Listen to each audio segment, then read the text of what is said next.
Welcome to Monmouth in Focus, a program about the services and functions of Monmouth County government. I'm Commissioner Director Tom Arnone, your host for this segment of Monmouth in Focus. Today, I am very fortunate to have Deputy Director Nick DiRocco here, one of my fellow colleagues there with the great board that we have with Sue Kiley, Ross, and Lillian, and soon to be Eric Anderson there. And Nick has an extremely important role in our county government, and that's making sure our fiscal house is kept intact. And fortunately enough, you've done a great job for the residents of Monmouth County, and we're in a really great place.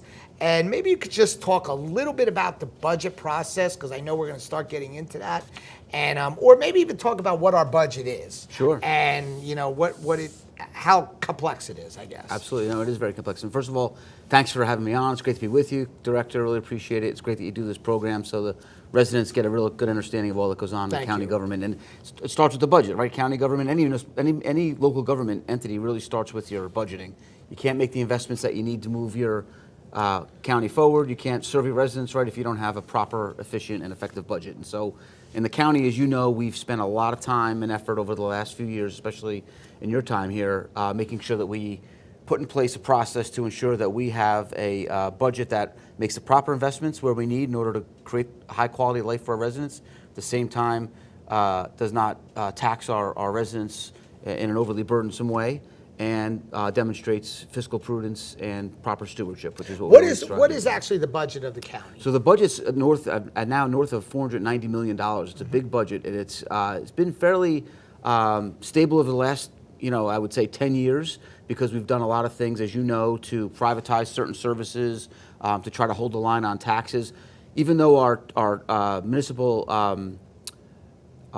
tax levy has really stayed stable. Our tax rate has actually gone down every year over the last 10 years. It's a very important component. Very important. So as property values have risen, we haven't just tacked on new taxes onto the taxpayer. We've actually reduced the rate so that we try to keep that levy stable, and it's been effective. And something that's kind of unique, and I know you coming from Wall Township, myself coming from Neptune City, when you're planning your budget, you're doing your budget, and it is what it is there. But it's a little different for us because we have 53 municipalities, and everybody's taxes are different because of the value of what Correct. The town is. And so, you might get some people say, wow, our county tax went down tremendously, then others say, oh, it stayed the same. Oh, it's slightly upticked it a little.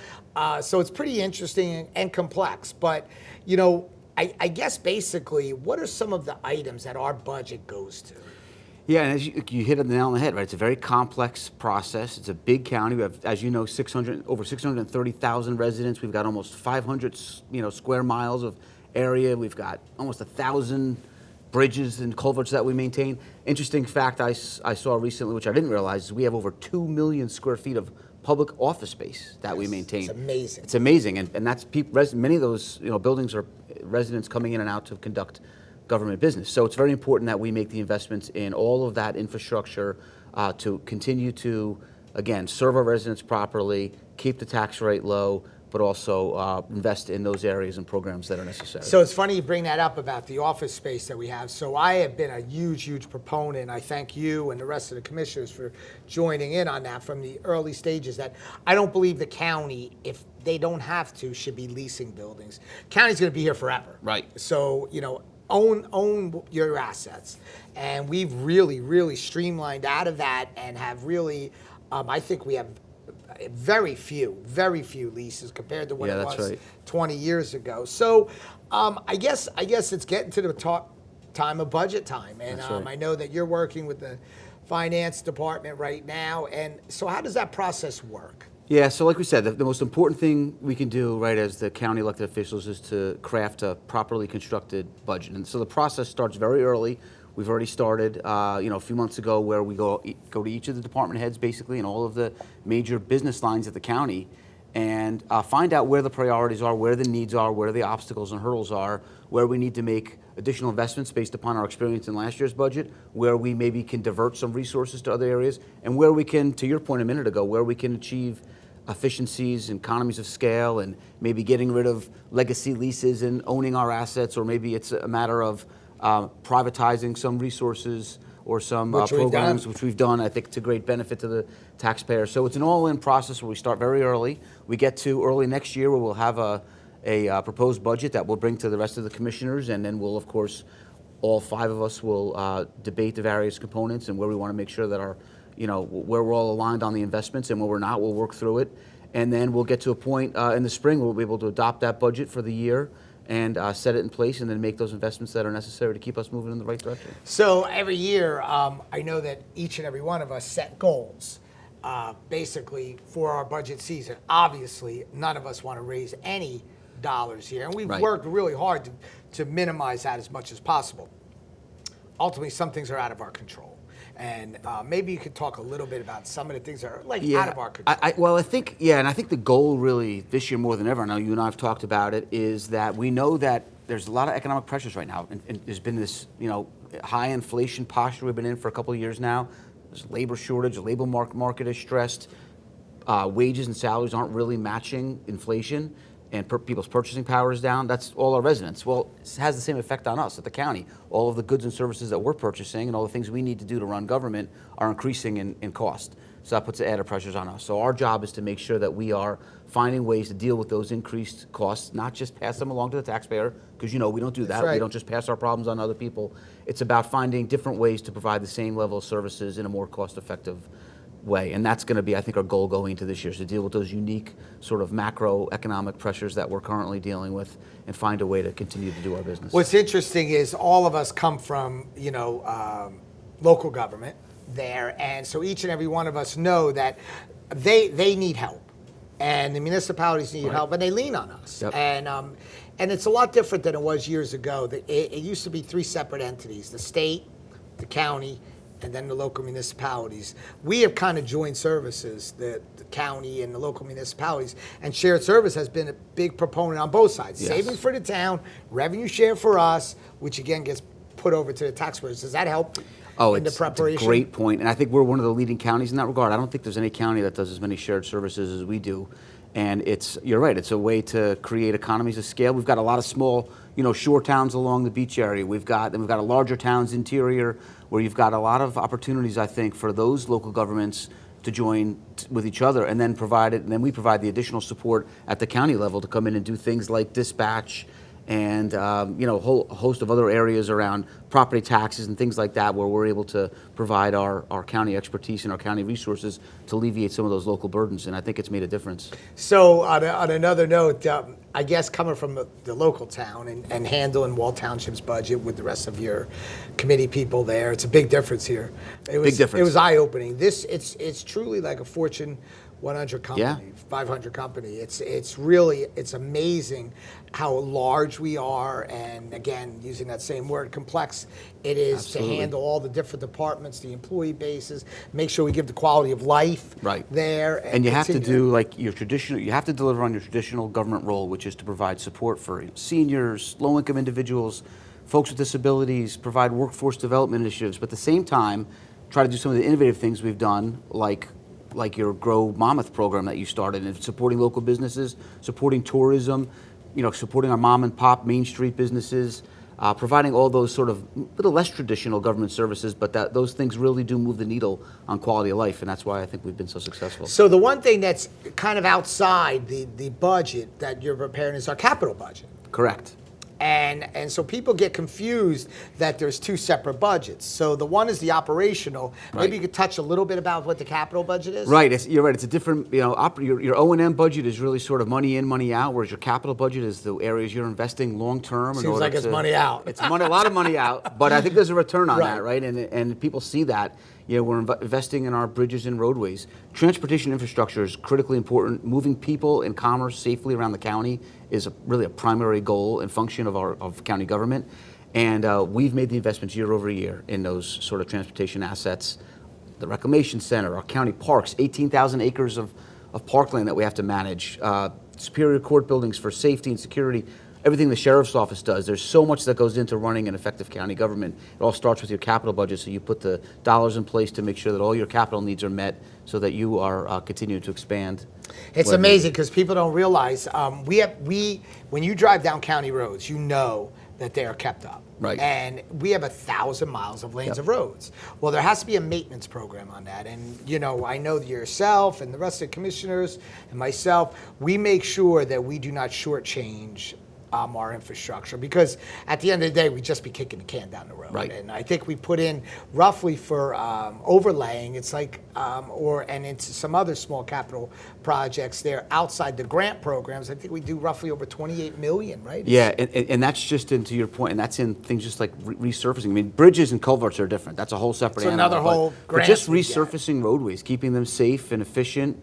That helps property values as well, because you know, county roadways are maintained well, and that the people that live in and around those transportation assets, then their property values are affected by it. So, but you have to do that every year. There are some towns I know in New Jersey and some counties that don't put money every year in for those simple capital projects like you're talking about, and we do it every year in our budget. And make it a it priority. definitely saves you in the long run. Yeah. It's being proactive instead of reactive. And, Right. you know, we're fortunate, as you know, and I'm sure we say all the time, we're so lucky to have the administration that we have here. I mean, Absolutely. you can't, I mean, they're just, you know, Yeah, I'll put them got up top-notch against any. professionals. We really And do. They care about the county. So, you know, it's a pleasure. I know we've been working together for how many years now? It's going on like It's going on 4 years in 4 the county, years. but before then, Yep. I always leaned on the county Yep. when you were here Yeah, for and support when I was in Wall. it's a pleasure working with you, and you're doing a great job Thank keeping you. our house in order over there, and it shows, and taxpayers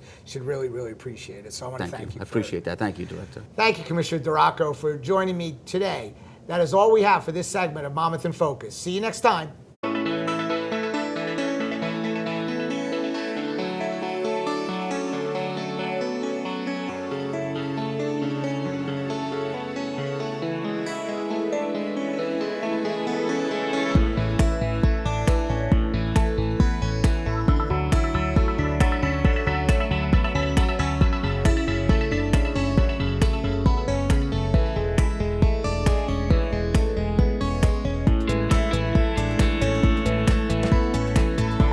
In today's workforce, competition is fierce. If you need a competitive edge, earn a credential that sets you apart and brings you closer to your goals. At Brookdale, we offer a variety of short-term certifications in a wide range of fields, from social media and architecture to culinary arts and cybersecurity. We help you get trained, get certified, and get ahead. This is Brookdale. College redefined, success reimagined. Take your next step at brookdalecc.edu.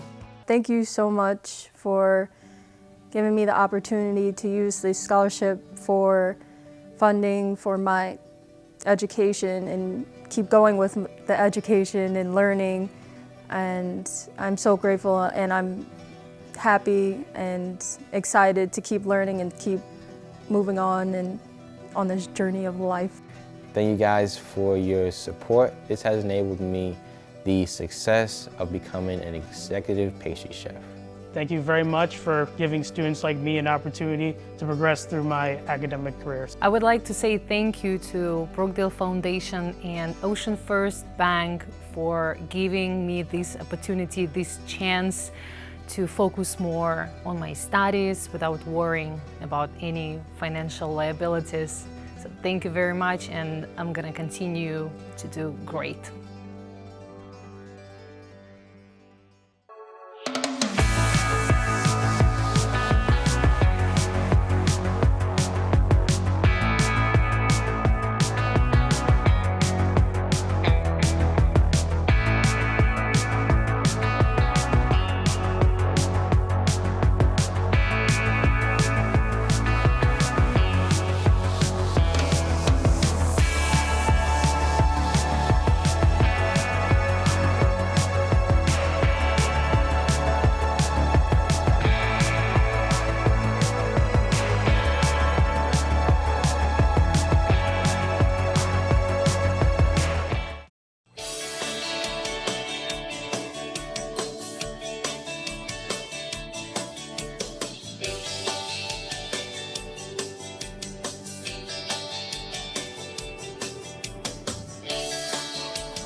Welcome to Monmouth in Focus, a program about the services and functions of Monmouth County government. I'm Commissioner Director Tom Arnone, your host for this segment of Monmouth in Focus. So I'm really fortunate today because we got a lot of great things about to come about with our Made in Monmouth, which we'll talk a little bit about later on. But today we are joined by Damian Walcott of Little Box Farms in Howell Township. Welcome, Damian. How you doing? Good seeing you. Thanks for having me. Thanks for coming. Thank you. So, Damian, Little Box Farms is a hydroponic farming operation in Howell. So what exactly is a hydroponic farm there? What does it actually do? Hydroponics is the science of growing without soil. You're just in water, and any nutrients that you want to give to the plants gets dissolved in the water and fed that way. And that's the way they start to grow and just mature? If you're growing to maturity, yeah. Right. So I think hydroponics is kind of the wave of the future. I've seen it before, I've heard about it before, but I'm really not too familiar with it. You know, exactly like, what is like the process how do you start it out? I mean, how does it even start? So usually you need, so there's no soil, so usually you need something inert, something that doesn't give off any chemicals or anything to the plants, which would eventually get in the water. So what we use is burlap. Really? So burlap, as you know, is just a fiber, but it holds enough water so that the roots can grow into it. And as the plants grow, the roots spread out. Inside the burlap? Inside the burlap, yeah. So how do you remove the plants? Or does it stay in the burlap? You cut it the same as you would as the soil, just right at the stem, as soon as you want it. Oh, wow. Yeah. And when did you start Little Box Farms? And why and how did you start it? You know, I wish I had kind of a Hallmark story to tell, but as cheesy as this sounds, vertical farming found me. Really? So my friend Travis, he was growing in shipping containers in Brooklyn. This was 2016, I think. And I had just graduated from Rutgers, and he needed help because one thing people don't know about hydroponic farming is because you control everything, the plants grow at a faster rate. So something that takes 8 weeks in the soil can take 5 weeks. Really? In water. Interesting. Yeah, so that means everything speeds up. The faster it grows, the faster things can go wrong.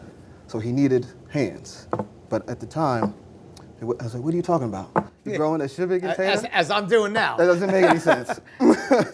So I went up there and I saw, and as soon as he opened the door, it all clicked for me because I was pre-med at Rutgers, so it's heavy physics, heavy chemistry, and it's almost beating my head to the point when I close my eyes, I see the periodic table. But wow, that's amazing. When I saw it, you know, these 8-foot structures with plants growing in it, okay, that's physics, water pressure. And I was like, how do you feed the plants? And he showed me the fertilizer. Okay, that's chemistry. That's all I've been doing for 4 years. So it kind of just like blended. Right person, right place, right time. So the one thing about it, is this a year-round operation or is it, just seasonal? Like 24/7, 365, really? Yeah. And the funny thing about it is, I know you do something with fish. And what do you like raise fish? I don't even know, but I heard that there's something in there going on in your operation that has to do with fish. So it's a 100,000-gallon system. It's called aquaponics. So it's kind of a combination of the word aquaculture, raising fish or aquatic animals, and then hydroponics comes aquaponics. So what happens is we have about 30 koi fish in a large, essentially an above ground swimming pool. There's babies too, but I can't catch them, so I don't know how many they are.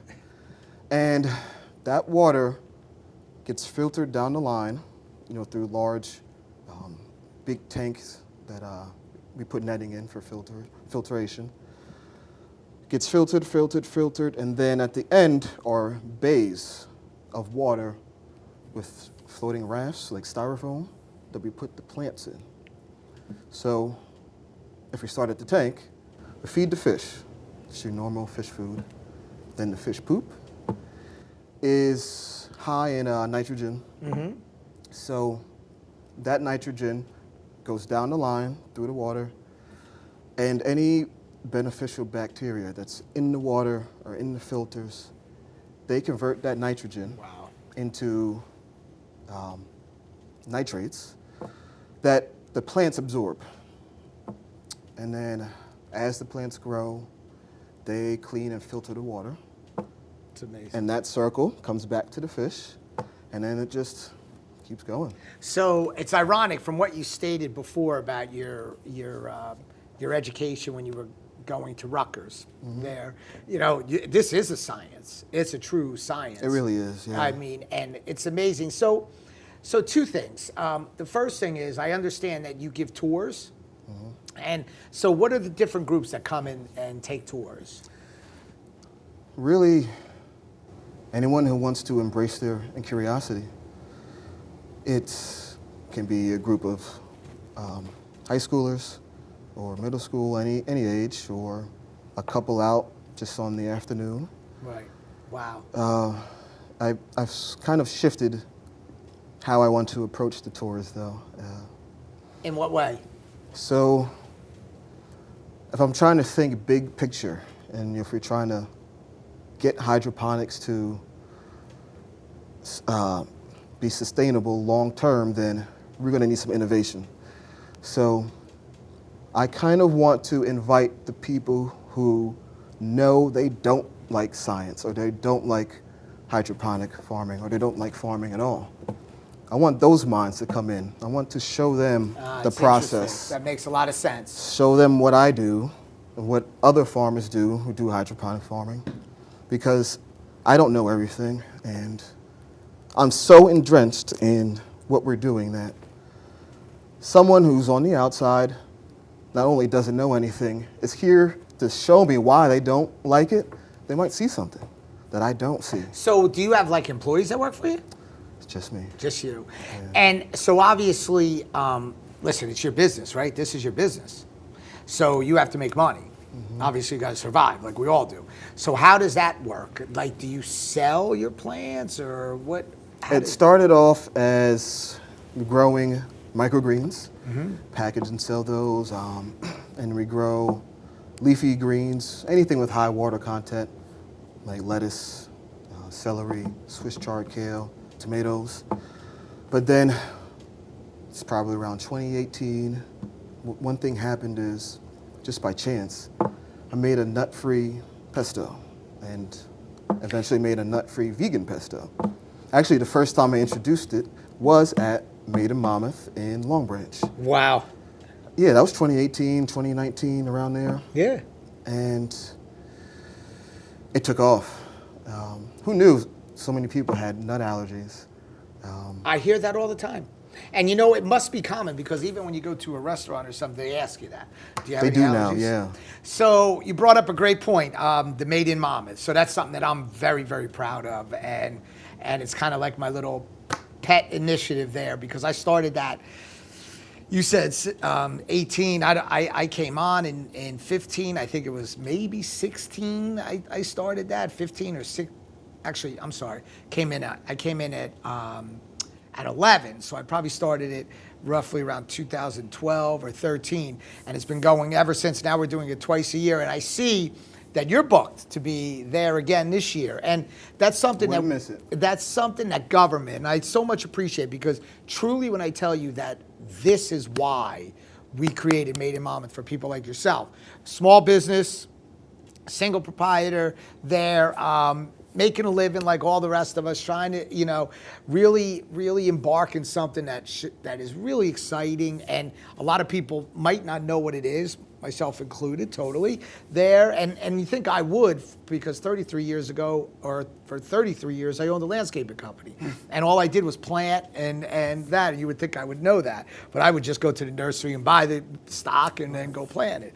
So I'm so glad you're involved with it. It's a great program to showcase your business. It's free for all of our people there. We set it up. We try to make it as easy as possible. But the one thing I know, and I could see that in speaking to you, is you're a person that's going to set goals and initiatives to advance their business. And so what are some of the goals that you, or plans that you have for the future in this type of business? You know, it's going back to the Made in Monmouth. That Made in Monmouth really helps with you to get to hone down your process. And one of the unexpected benefits that came from Made in Monmouth was I met a guy, John. Chufo. Is that how you say his last name? Chufo. Chufo. Sorry, John, I couldn't. John works for us. He's helped me so much, and He's got a the very last big 3 years, Well, man. it's funny you say that because he has a big passion for this here, and he, you know, he just loves it. He does a great job, and it doesn't surprise me, and that, you know, he helped you out tremendously on this. He's definitely pointed me in the right direction every time I've met him. So, one thing I was going back and forth with him, well, discussing about him was how to grow regionally with the nut-free pesto. So, Good for you. that's the goal for this coming year. You know, to do it properly and have all of the sort of requirements in place, because what's happened now is I've kind of hit that line where I'm a farm, but am I a manufacturer? And it's that line right there, that's the tough part to figure out. I have the utmost confidence that you're going to be able to do this and you. make it happen. And I'm glad that Made in Monmouth, because out of all the businesses there, the ultimate goal is myself and my fellow commissioners. All we want to see is to help our small businesses here, and it's people like yourself. Damien, this was absolutely fabulous. I want to thank you for joining us today on this segment of Monmouth in Focus. Anytime. And please, I'll come to your booth there at Made in Monmouth. I'm looking forward to seeing you. Damon, thank you for joining us. That is all the time we have for this segment on Monmouth in Focus. See you next time.